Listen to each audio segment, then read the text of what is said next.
And now on to The next one, A Bug's not Life, quite as good as Toy Story.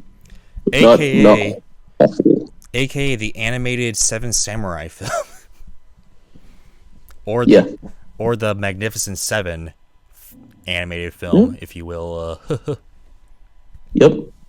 Steve Buscemi was somebody in this, wasn't it? Steve Wasn't he? Buscemi. No.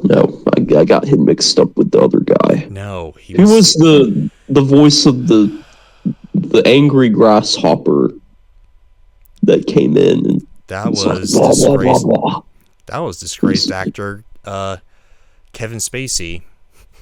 Oh, okay. That's who I was thinking of. Yes, we Kevin Spacey actually did a far more worse things in his years. So he can kindly go rot in hell for that. Anyway, though, so A Bug's Life, if you will. I guess it came out in 1998. It was just like 3 years after Toy Story, because as we see in the production, like the initial trailer for Wall-E, if you will. Oh, yeah. Toy Story was almost complete, and they were like, well, gee, if we have to, make all these films, might as well get started now. So they finally did. So what's the next most logical thing disgraced animator John Lasseter would, come across, if you will? What's the next film in their lineup? Why not Deadass Bugs? Yeah, that's what he did.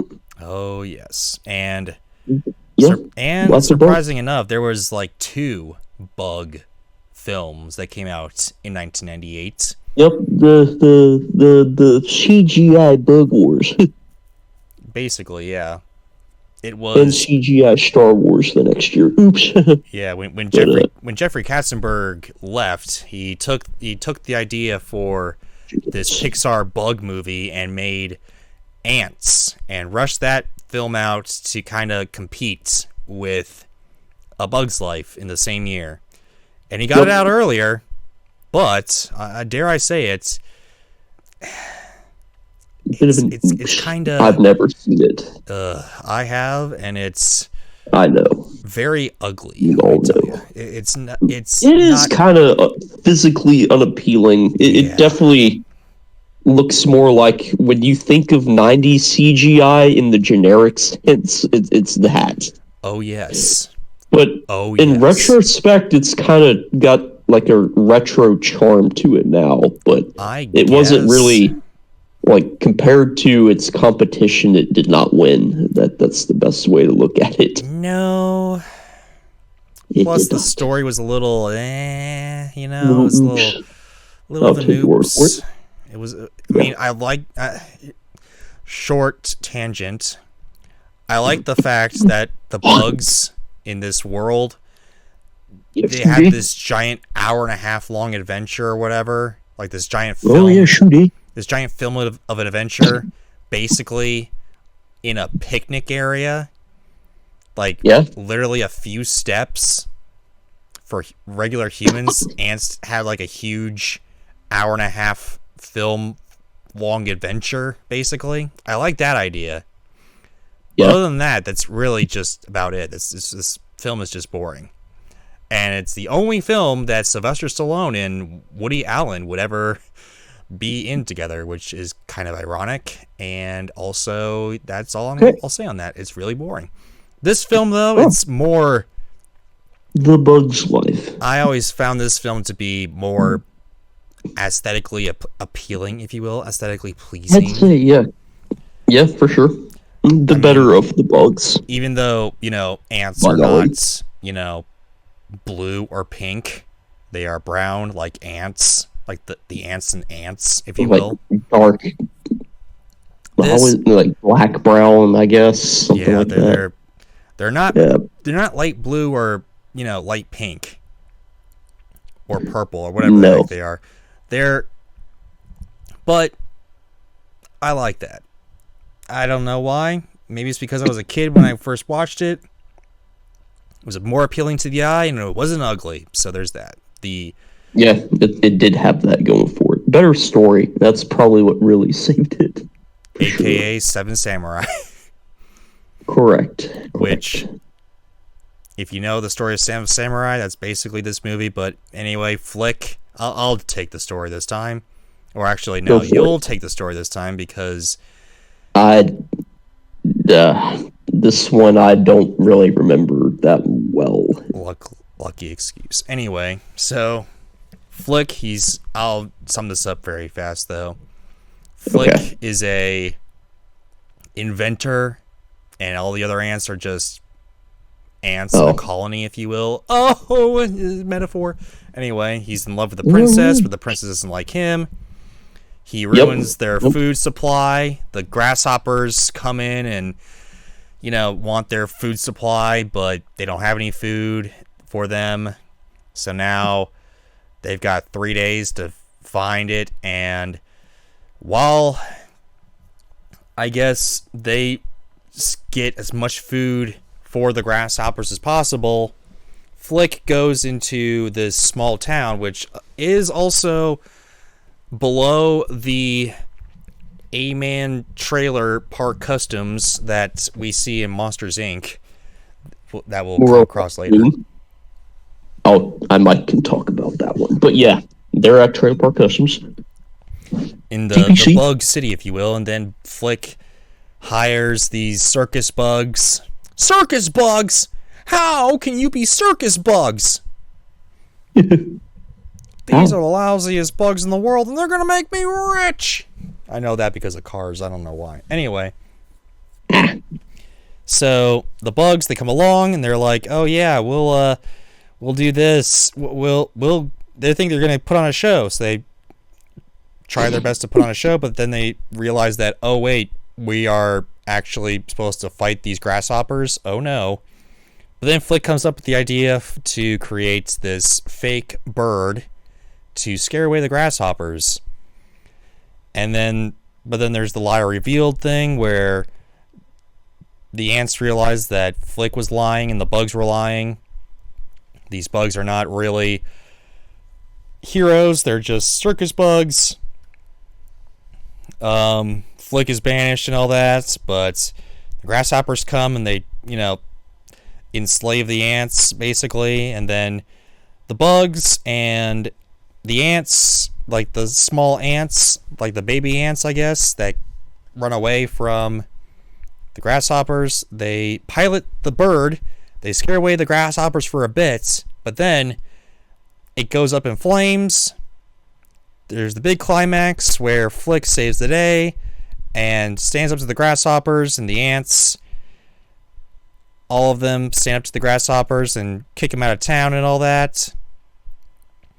And Flick gets the princess, and the bugs have basically their own circus with their own rules now.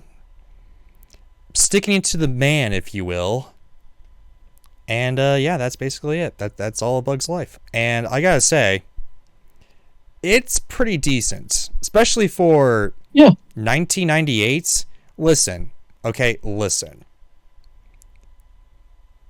We got two films to compare it to, okay? We got Ants and we got A Bug's Life. A Bug's Life, the scenery, like the dandelion that Flick climbs up on in the beginning, the grass, a lot of these shots, they're just, little shots, but these little shots look realistic, okay? They look amazing. These shots would get nominated for Best Animated Feature today, okay? It's that good.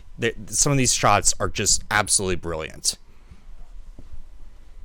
The story's a little, it's a little lackluster.